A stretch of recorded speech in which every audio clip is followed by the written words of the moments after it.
Alright, without further ado, let's get started. He created the planets and the stars, and he stretched out the universe with his outstretched arm. That's obviously not happening today. He's not creating planets. In fact... Alright, first of all, it's not called creation epoch. You're making that up. The end of that passage, he says he ended his creation work. Then we move into what I call the Edenian epoch. Again, you're making up your own epochs. Very creative of you, but not biblically at all Bible. Let's just continue on. The period of time when Adam and Eve are in the Garden of Eden. And it's very different from the present. We get the impression from that passage, for example, that Adam and Eve, if they had not sinned, would have lived forever. It's hard to even conceive of human beings living forever. So it's a different world, wildly different. How long it lasts, we don't know, but it suddenly terminated with Adam and Eve eating of the tree of the knowledge good and evil, rebelling, and God cursing the creation. He changed the rules in the universe. Now no longer is the sun going to be able to burn forever. No longer are we going to be able to live forever. So it's hard for us to even imagine what that would be. My camera is blocking out his head. And that's what I think the Word of God has been given to us for. So we slide into the third epoch. Making up epochs. This is your own personal opinion here. You're just making up your own epochs.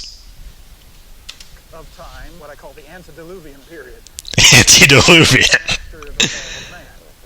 It's a world that's different than the present. It's got the same natural laws going on, but it's a different set of critters, different set of plants. It's a little bit warmer earth. I'm gonna pause you right there. This is your own made-up opinion. And let alone, there's no such thing out there as an antediluvian epoch. You're just making that up. Man, this is some video. My goodness. They're so creative. They're all in make-believe. The continents are in different positions from what they are now. It looks significantly different. Well, that's what we see in Peter, where it talks about that world being destroyed. So the flood was not just soaking everything. This was radical change, wasn't it? Yeah, if we're right about what we've understood so far, we got continents moving, smashing together, creating mountains. Mountains are rising to tens of thousands of feet. You've got water washing across entire continents. We're ripping thousands of feet of sediment off of the old continents and then depositing thousands of feet of sediment on top of them again. Yeah. We're looking at earthquakes of astonishing power. So this changed then from what you call the antediluvian epoch now into the post-flood. Basically, the earth has got to recover. Putting post-flood right after a made-up epoch. Let's keep moving with this whole made-up Genesis crap. From a global flood. The atmosphere's got to recover, the geology, the rocks have to recover, plants and animals have to spread across the earth. You got lots of water, humongous earthquake, humongous volcanoes, and more or less that period of recovery. I cannot keep a straight face. Decrease in intensity and frequency of those things. So would it be in that period that we would see the Ice Age, for example? Yes, that's ironically, the Ice Age turns out to be, in our modeling, a consequence of the heating of the water during the flood. Water is evaporating off the oceans. That cools the oceans. The water is then moving over the continents and dropping enormous volumes of water. Now, in certain places, the rain's going to come down as snow, but coming down so rapidly and without break that it can't melt and accumulates into thick sequences of ice until they're miles thick. And then when the oceans had cooled enough that that rain generation system had stopped, then those glaciers then collapse under their own weight, melt back to the current position, and they're continuing to melt. You know, this thing, global warming, it's recovering. The Earth is still recovering from the flood. You're mixing politics and stuff that some people don't even believe in global warming, but let's keep moving. So that was really a fairly tumultuous era right then, but then you have one final epoch. So the modern epoch is... Finally, we're in modern day. A modern day made-up epoch. Okay. You can study present processes and understand things fairly readily back to within a couple centuries of the flood. And so that would lead one to think that these processes, if you take them all the way back... Precisely. Right. You take the present processes and extend them into the back. And that's what 2 Peter says. That's the error people make. It's reasonable. Take the present and extend it into the past. Not unreasonable. So you need to go to the Bible to find out the necessary information to reconstruct it. And looking at it the other way, if you start from the Bible, you only get the beginning of the story. Right. God has given us the ability to read the rocks and fill in the rest of the story. Yeah. And we need to fully understand the flood, we start with the Bible. But then we go to the rocks. Speak to the rocks and they shall tell you what has happened in the past. What? Rocks aren't alive. They can't talk to you. What La La Land are you living in? Kurt made a good point. The Bible records historical events, but it doesn't explain how those events happened. That's what these scientists were doing. They were trying to interpret... I doubt how scientists see they are. But Kurt said there was evidence inside the rocks. What was that evidence?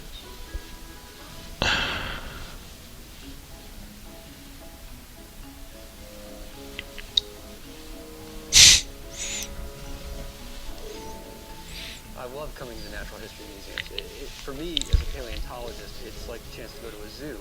It's all the animals that used to live before the flood. Correct. Wait, what? Step back in time. It is like a zoo, except they're not alive. And they don't smell. So that's pretty good.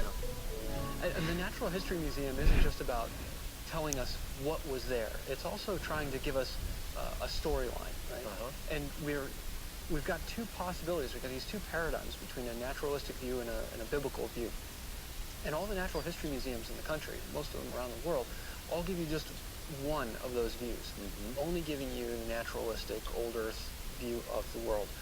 But these same data, this dinosaur, is able to be understood in an alternate paradigm. What do you mean? When I'm thinking about these types of creatures, I'm thinking about a world that's right before the flood. I mean, this is a violent world. It's why God said, behold, the end of all flesh. It wasn't just mankind. Man and all of the animals over which we rule are judged at the time of the flood. Well, Marcus, can you kind of give us an overall picture of the fossils and how all this stuff fits together? Yeah, fossils tend to be found in distinct layers where there are very, very large numbers that have been destroyed. So every time we see a layer of rock that's this thick, we're thinking about an event that probably took minutes to make, not thousands of years, minutes for just this one package of rock, sometimes even seconds, where these pulses of water from the flood are moving over the continents, grabbing ecosystems or dragging marine ones up from deeper in the ocean and pulling them onto land. And as one gets deposited and the waves come back, they start pulling and piling additional stuff on top of that. And it's a graveyard on top of a graveyard on top of a graveyard. It's the sort of thing that speaks to catastrophe, not the sort of thing where the fossil record is gradually accumulating bone by bone. Do you understand the KT boundary layer? There's evidence for an asteroid smacking the Yucatan Peninsula. I'm just going to point that out there. Shell by shell, little by little, over untold eons of time. So you're saying that we have these marine fossils all over, even on mountains? Yeah, further back over in the museum, they've got sections with things like mosasaurs, these big swimming reptiles. Mosasaurs are globally distributed, and they're distributed on continents. That's because there were inland seas. There were inland seas in North America, and there could have been inland seas in South America. I know that there were inland seas in Europe, and the reason why, they're because of inland seas. So, okay. So looking at these things, you're saying, what is it that has the power? What is it that has the capacity to take the marine world and throw it on top of the continent? They weren't thrown. They were once in an inland sea. In such a violent and destructive manner. And the flood makes perfect sense for this. When we're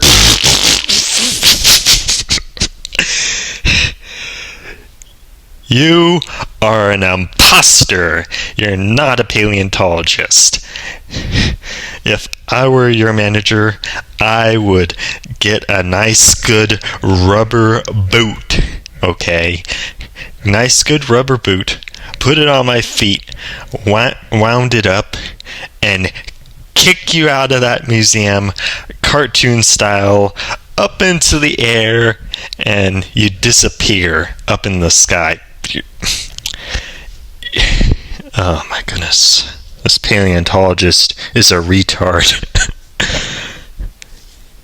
Oh my goodness gracious me. How did they let this guy in as a paleontologist? Oh my goodness gracious me. This guy.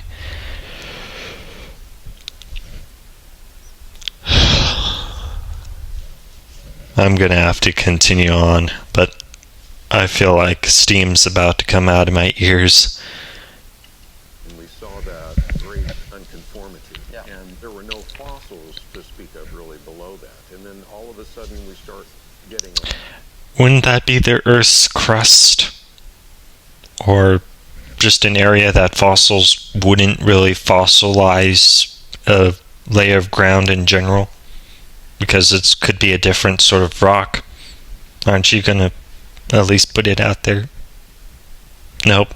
Okay. What does that say to you as a paleontologist? well, the great You're not a real paleontologist, because if you were in the actual paleontological field, I think you wouldn't be able to keep your job in an actual paleontological field. You're an imposter. And I'm ready to kick you out with my leather boot if I had one. conformity is telling me that there's some sort of massive erosion and shearing that's happening across the continent.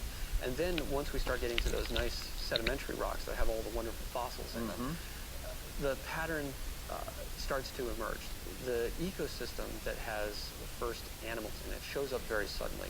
In conventional paleontology, they call this the Cambrian explosion. Correct. The first appearance of a wide diversity of different types of marine animals. All of a sudden you have this complex and whole ecosystem that shows up basically out of nowhere. Now that makes perfect sense from a creation and flood perspective, because the flood is about destroying ecosystems. Whereas in an evolutionary view, As paleontologists, you should stick to the most popular view of paleontology. You can't go off the road and create your own ideas based on a vague book in the Bible. It's really vague. It doesn't have a lot of description. It isn't really, it's very vague in my personal opinion, Book of Genesis, and that's why I don't read it that much anymore. I regret being in young Earth creationist crap, but we don't have time machines yet to undo it, so we can't undo this. these ecosystems are going to have to arise a little bit more gradually as organisms diversify and evolve and respond to one another in their environment. But that's not what you see. Instead, you see an That is very misleading of you to say. So we have the Jurassic. He's going on and on about footprints. And I'm going to let him keep going. I'll just fast forward a little bit because to the part he talks about footprints. I'm good on time.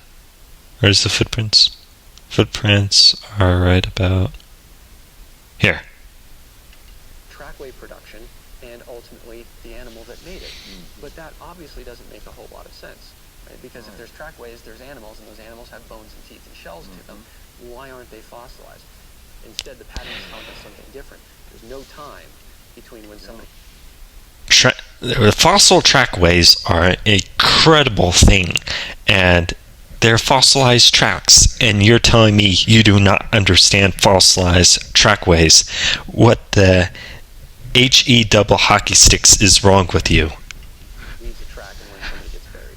But the fact that those trackways are still there, that should tell us something as well, shouldn't it?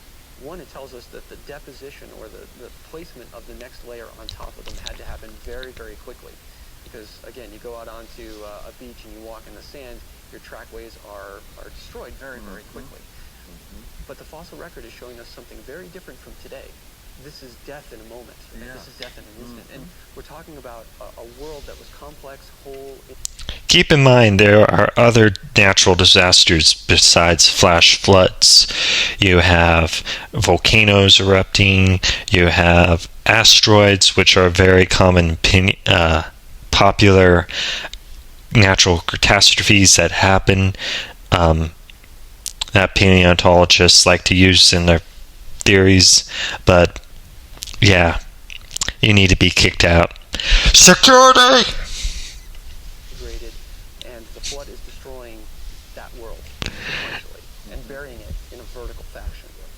And so I think looking at the fossil record as a record of life is partly correct, but it's not about life's development. It's about life's attempt to survive an event that ultimately consumed all of them. Well, that would make sense. Hollywood of the creationist retard. Because when God was talking about destroying the earth with the flood, it wasn't just the destruction of human life, it was the destruction of all life. And so now the world we live in is, as you said, radically different than what that was before. Yeah, when we look at the T-Rex, when we look at the mosasaurs, when we look at all these animals as ferocious carnivores, and they really are, and they're terrifying, but that's not what they were initially created to be. And so they evolved to have special teeth. They evolved in their environment. They had adaptations that allowed them to survive and thrive for millions of years. What that HE double hockey sticks is wrong with you? These devastating claws and the behaviors that go along with them all seem to be part of the curse. And part of that is genetic, part of it might also... There is no curse. It's your imagination running wild.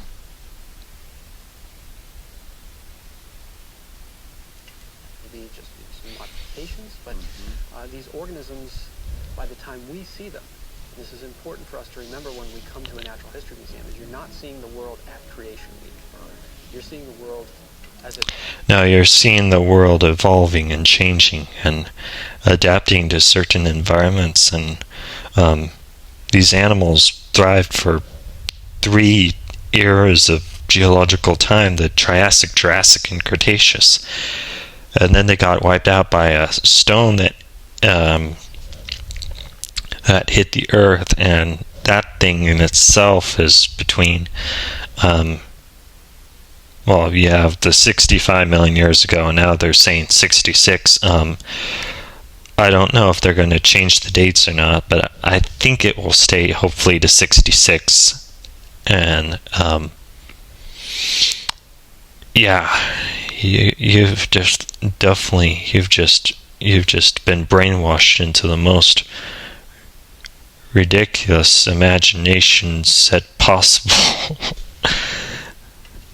existed at the flood, and that world was one. And this is all not real. Okay. I think this is pretty much it. Hopefully. Oh, they're still talking about dinosaurs. Okay. Let's skip, fast forward ahead a little bit. Okay. Let's continue on. Dealing with here, this is in the Lance Formation. This is a Upper Cretaceous sedimentary deposit. Ooh, cool! What we have here is what's called a bone bed. It's an accumulation of bones that's about a meter thick, a little less than a meter. And in this meter, we find the bones present as a graded bed with little bones at the I never seen this guy before. bottom. And you can see here, it looks like Linne is working on another vertebra here. This is a cervical vertebra of a duck-billed dinosaur. Cool. This is where the spinal cord goes right there. When I look at these bones in the quarry, I often think of them as being inside the animal alive, and just imagine what it's like to be seeing these bones for the first time.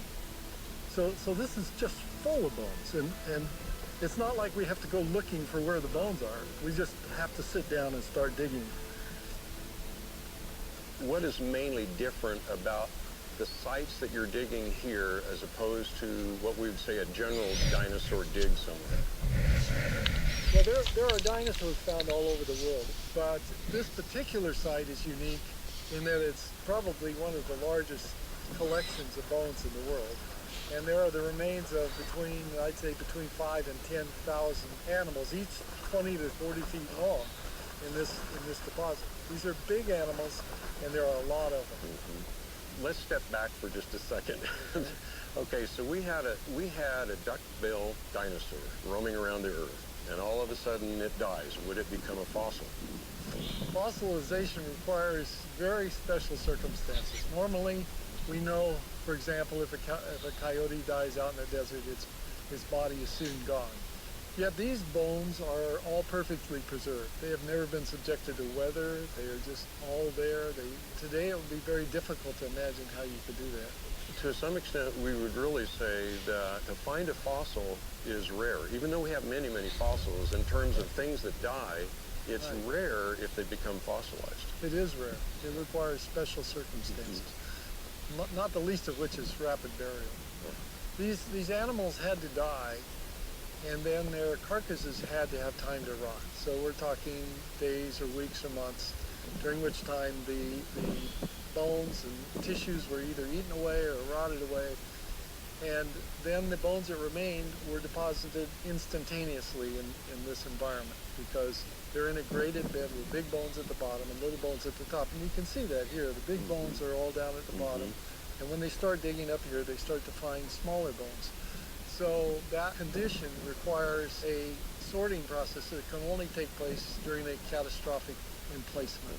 So when we look at the dinosaur fossils, rather than looking at them from the standpoint of we have early dinosaurs, then middle dinosaurs, and later dinosaurs, you're looking at from the perspective that all those dinosaurs were in existence. They were all living, and then there was this huge catastrophe that brought them to an end. The dinosaurs are already dinosaurs when they first appear. They look just like anyone would think a dinosaur looked.